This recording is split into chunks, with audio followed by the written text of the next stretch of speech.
أعوذ بالله من الشيطان الرجيم. بسم الله الرحمن الرحيم.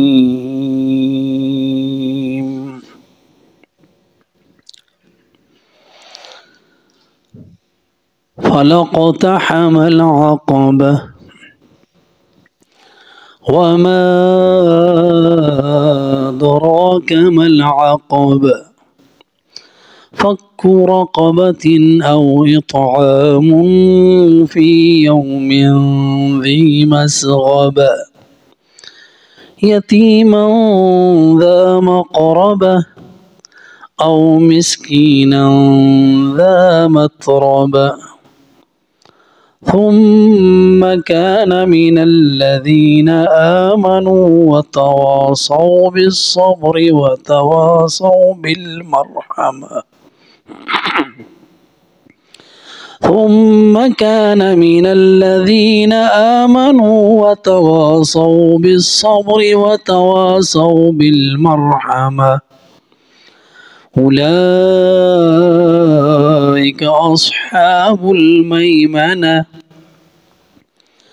والذين كفروا بآياتنا هم أصحاب المشأمة عليهم نار مؤصدة.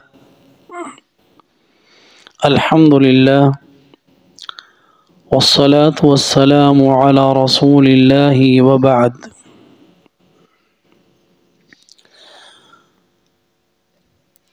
فلاقتحم العقبة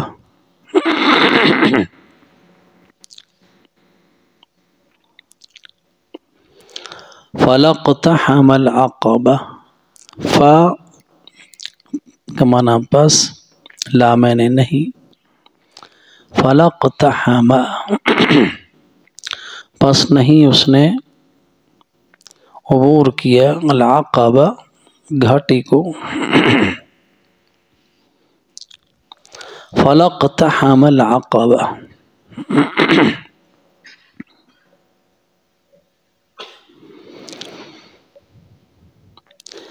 عقبہ سے مراد وہ رکاوٹیں ہیں جو اللہ کی اطاعت اور بندے کے درمیان ہیں، یعنی ان رکاوٹوں کو عبور نہیں کیا جو اللہ کی اطاعت کی راہ میں حائل ہیں، جس میں اپنے نفس پر قابو پانا، اپنی خواہشات پر قابو پانا اور شیطان پر غالب آنا، یہ وہ امور ہیں جن کو عبور کر کے انسان اللہ کی اطاعت اور فرما برداری میں آتا ہے۔ تو یہاں پہ جو فعل آیا اقتحام، اقتحام چھلانگ لگانا، عبور کرنا، کود پڑنا، یہ ان معنی میں آتا ہے، اور یہ خاص طور پر وہ معاملات کہ جس کے انجام کا انسان کو پتہ نہ ہو کہ یہ میں کام کروں گا اس کا انجام کیا ہوگا، جیسا کہ عام طور پر یہ جنگ میں کود پڑنا، اب جنگ کا کیا انجام ہے، دشمن کے مقابلے میں کود پڑنا، مقابلے میں کیا ہوگا، یہ اقتحام ہے، اور اس کے لیے جرت، حوصلہ مندی اور شجاعت کی ضرورت ہوتی ہے۔ تو ایسا انسان فلاقتحم العقبہ، جس نے چھلانگ ہی نہ لگائی ہو اس گھاٹی کو عبور کرنے کے لیے، آغاز ہی نہ کیا ہو اس گھاٹی کو عبور کرنے کا، فلاقتحم العقبہ۔ اب عقبہ جو ہے کون سی گھاٹی ہے، کون سی رکاوٹ ہے، کون سا وہ معاملہ ہے، اس سے پہلے وَهَدَيْنَاهُ النَّجْدَيْنِ ہم پڑھ چکے کہ دو راستوں کی طرف اللہ سبحانہ و تعالی نے ہدایت دی، اور وہ نجدین ہیں، بلندی پر ہیں، جس کے طرف جانے کے لیے انسان کو جد و جہد اور کوشش کرنی ہے۔ تو اس کے لیے بھی انسان کو اقتحام کی ضرورت ہے، اس میں عبور کرنے کے لیے اس میں کودنا ہے۔ تو انسان کا یہ حال ہے، فَلَاقْتَحَمَ الْعَقَبَةَ، کہ اس نے گھاٹی کو عبور کرنے کا ارادہ ہی نہیں کیا، اس کو عبور بھی نہیں کیا۔ وہ عقبہ کیا ہے؟ وہ گھاٹی کون سی ہے؟ وَمَا أَدْرَاكَ مَا الْعَقَبَةُ، اور آپ کیا جانیں کہ وہ العقبہ کیا ہے؟ یعنی جہاں بھی وما ادراک آتا ہے قرآن میں، ہم اس سے پہلے بھی سن چکے کہ وہ عظیم کام ہے، وہ عظیم گھڑی ہے۔ القاریۃ ما القاریہ وما ادراک ما القاریہ۔ تو اس لیے یہاں بھی اس کی عظمت، اس کی شان اور اس کی بڑائی اور اس کی ہیبت، یہ سب کچھ کے بیان کے لیے وما ادراک العقبہ، کہ وہ عقبہ جس کو عبور کرنے کا کہا گیا ہے، اور جو عبور ہوتی ہے اللہ کی اطاعت اور فرما برداری کے لیے، اس رکاوٹ کو عبور کر کے اللہ کی اطاعت ہوتی ہے، وہ گھاٹی کون سی ہے؟ وہ عقبہ کیا ہے؟ فک رقبہ، وہ گھاٹی ہے گردن کو آزاد کرانا۔ فک کا معنی کھولنا، اور رقبہ کا معنی گردن۔ تو یہاں پہ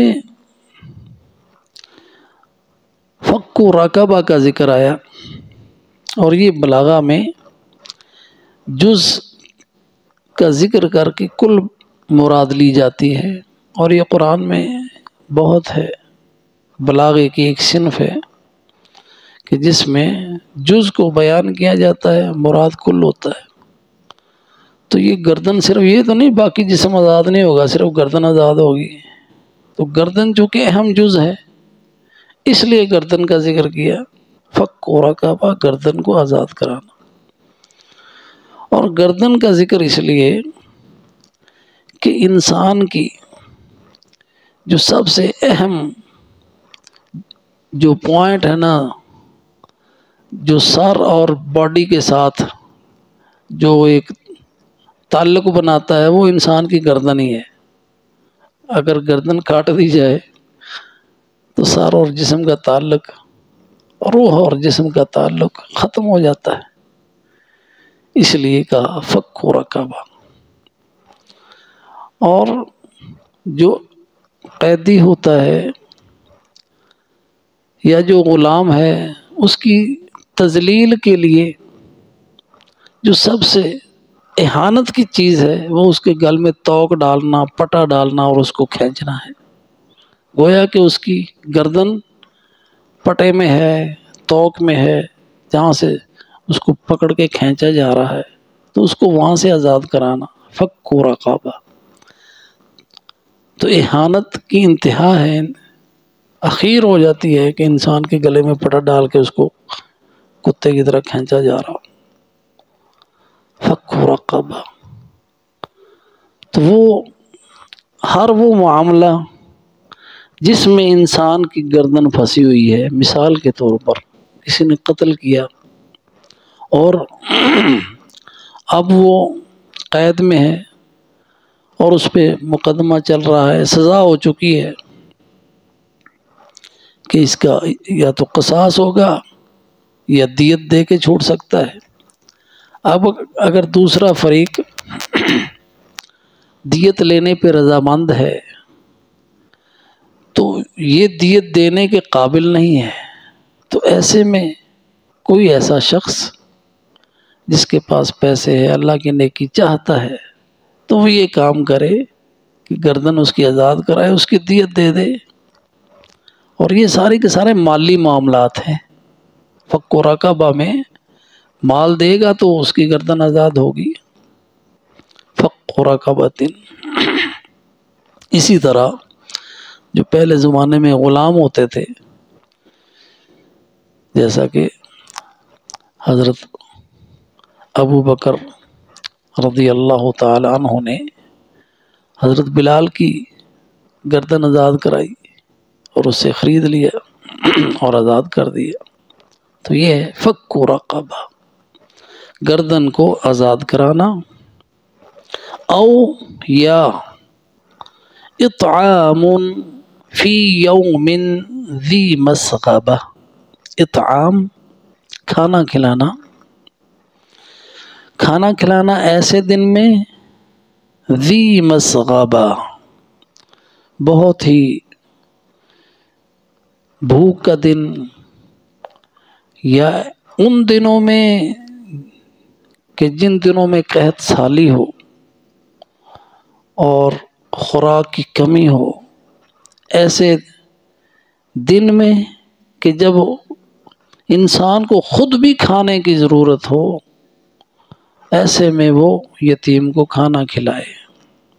او اطعام، یہاں پہ یا کھانا کھلانا، فی یوم ذی مسغبہ بھوک کے دنوں میں، قحط سالی کے دنوں میں کھانا کھلانا، یہ ہے عقبہ۔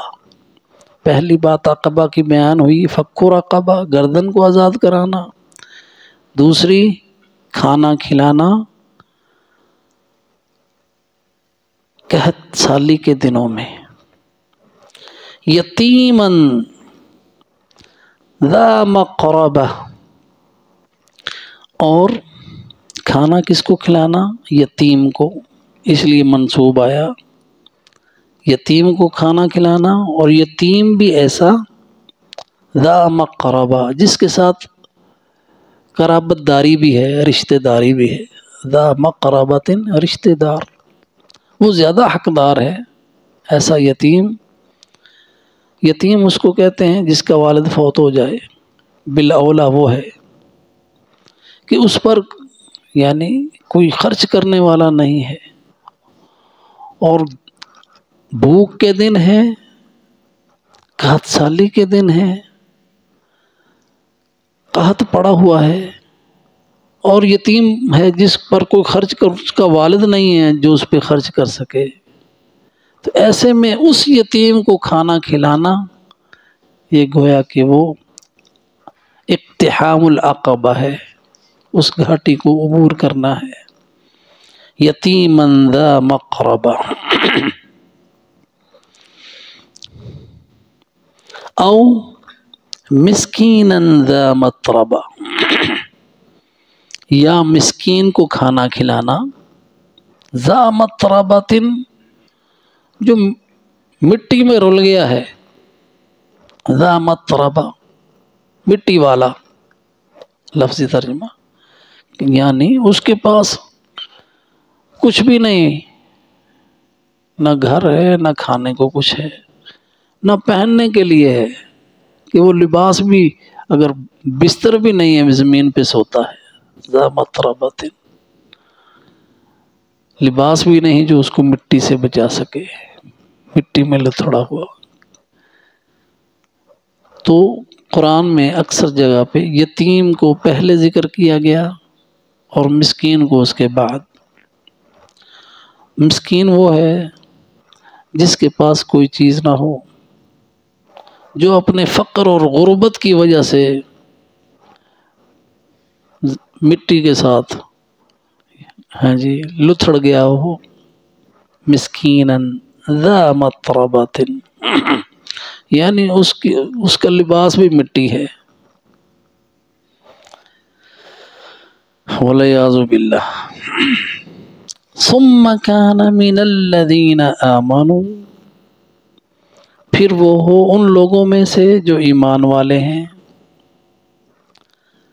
وتواصوا بالصبر، اور وصیت کرنے والے ہیں صبر کی، وتواصوا بالمرحمہ، اور ایک دوسرے کو نصیحت کرنے والے ہیں، ایک دوسرے پر رحم کرنے کی۔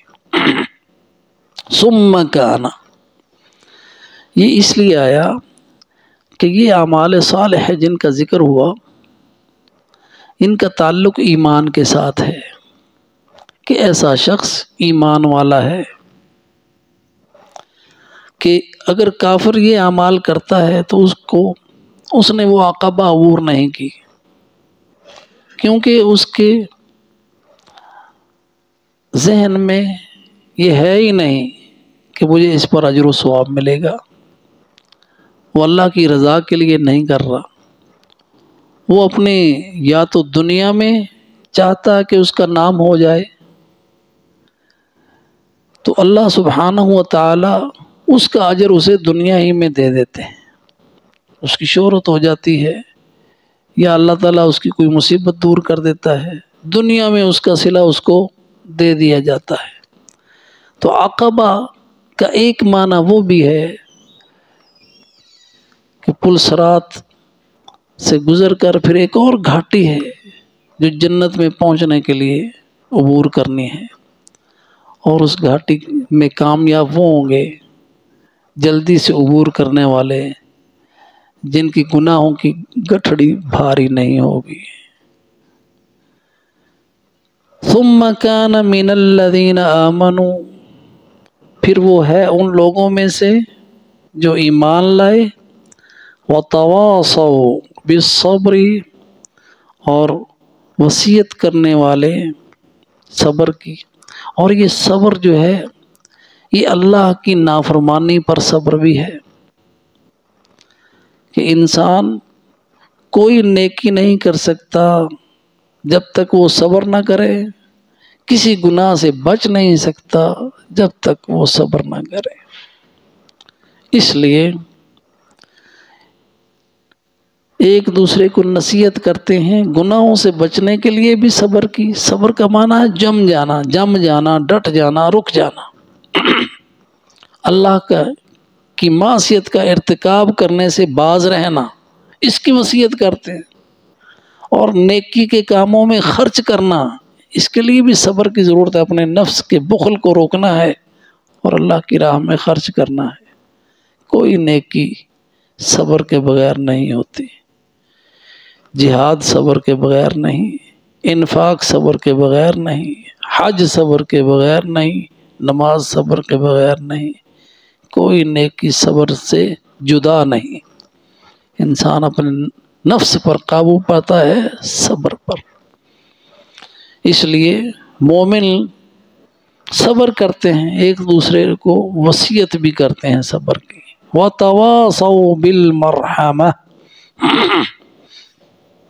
جو بھی انسان کو مصیبتیں آتی ہیں اس میں صبر کرتا ہے، جو آزمائشیں آتی ہیں اس پہ صبر کرتا ہے، ایک دوسرے کو وصیت کرتا ہے، اور وصیت کرتا ہے انسانوں پر رحم کرنے کی، اور اس کے دل میں رحم دلی ہوتی ہے۔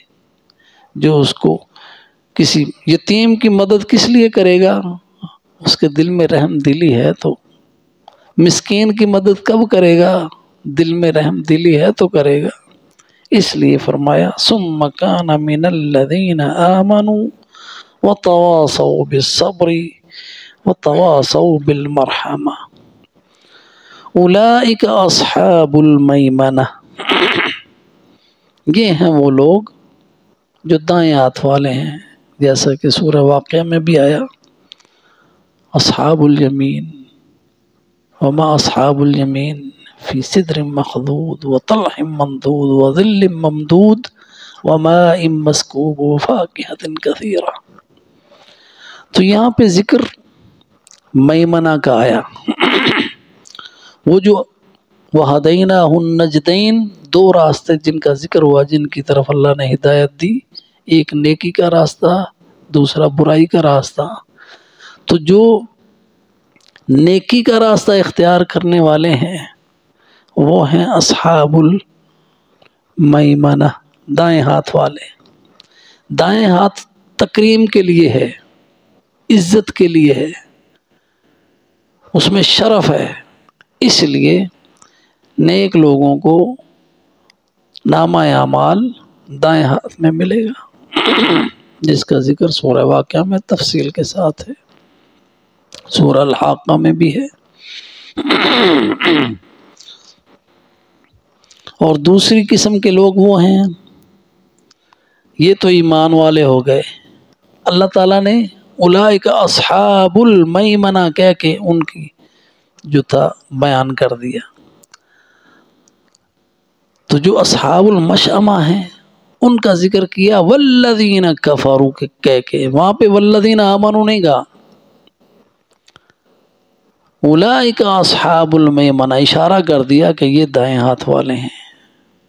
والذین کفروا، اور وہ لوگ جنہوں نے کفر کیا بآیاتنا، ہماری آیتوں کا، اور آیت وہ نشانی جس کو دیکھ کر واضح دلیل مل جائے اللہ کی توحید کی، اللہ کی وحدانیت کی، اسے دیکھ کر بھی ایمان نہ لایا، اس کو بھی نہ مانا، وہ آیات کونیہ بھی ہیں اور وہ آیات قرآنیہ بھی ہیں۔ والذین کفروا بآیاتنا، اس لیے صرف کفروا نہیں آیا بلکہ آیات کا ذکر بھی ہے، جنہوں نے کفر کیا ہماری آیتوں کا، ہم اصحاب المشأمہ، وہ ہیں بائیں ہاتھ والے۔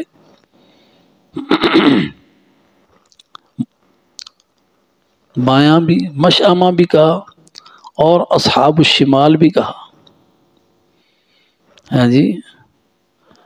اور سورہ واقعہ میں ان کی تفصیل گزر چکی ہے۔ اصحاب الشمال ما اصحاب الشمال فی سموم وحمیم وظل من یحموم لا بارد ولا کریم،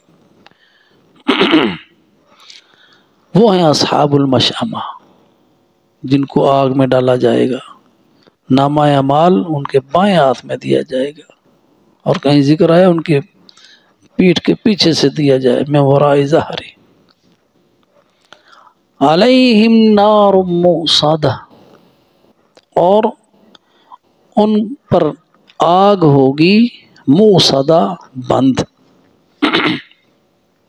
اب یہاں پہ علیہم جو ہے اس کی دلالت یہ ہے کہ ان کے اوپر چھائی ہوئی ہوگی نار آگ، اور اس کی بتایا وہ آگ کیسی ہوگی، موصدہ بند مغلق۔ تو آگ ویسے ہی گرم ہے، لیکن اگر آگ چاروں طرف سے گھری ہوئی اور اس کے اندر ہو اور اس کا کوئی دروازہ بھی نہ ہو جہاں سے کوئی سینک نکل رہا ہے، کوئی سوراخ بھی نہ ہو، تو اس کی تپش اور زیادہ ہوتی ہے۔ اس لیے اصحاب المشأمہ اس آگ میں ہوں گے جو چاروں طرف سے بند ہوگی، علیہم نار موصدہ والعیاذ باللہ۔ اللہ سبحانہ وتعالی اس صورت میں بھی دونوں کا ذکر کرتا ہے، دونوں راستے بتا دیے، دونوں کا انجام بتا دیے۔ انجام نیکی کے راستے والوں کا وہ اصحاب المیمنہ ہے، دائیں ہاتھ والے ہیں، انعامات میں ہیں، اور برائی کا راستہ اختیار کرنے والے اصحاب المشأمہ ہیں جو آگ میں جلیں گے، والعیاذ باللہ۔ وآخر دعوانا ان الحمد للہ رب العالمین۔